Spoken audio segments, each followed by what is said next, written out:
வருஷத்துல தீருது. எத்தனையோ தலைவர்கள் கனவுகளாய் கண்ட விஷயங்கள் எல்லாம் நனவாக்கி விட்டு விடைபெறுகிறார்கள்.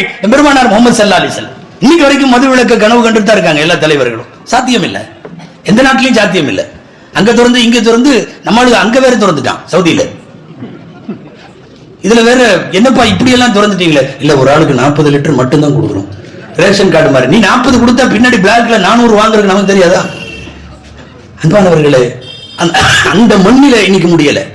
வாழ்ந்த காலத்தில் ஒட்டுமொத்த அரேபிய தீபகற்பத்தில் எந்த இடத்திலேயும் மதுவின் வாடை இல்லை என்கிற ஆக உயர்ந்த இலக்கை நிறைவேற்றிவிட்டு விடைபெற்றவர்கள் அல்லவா பெருமானார் ஸல்லல்லாஹு அலைஹி வஸல்லம். என்ன செய்தார்கள் நாயகம் சார்? இன்னைக்கு மட்டும் இருந்தா எல்லா பிரச்சனையும் சரியாயிடும். இன்னைக்கு நிறைய விஷயத்துல ஷரியத்து வழிகாட்டுகிறது. சமயங்கள்ல அவனும் இவனும் எங்கெங்கயோ புடிச்சு என்னத்தையோ இழுக்கிறப்ப நாயகம் உயிரோடு இருந்தால் என்று யோசிக்க தோன்றுகிறது.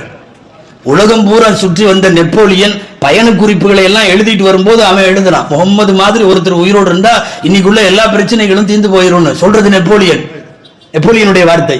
It would solve all the problems of the world. உலகத்தின் எல்லா பிரச்சனைகளையும் முகம்மது மட்டும் இன்றைக்கு உயிரோடு இருந்தால் அவர் தீர்த்து விடுவார்.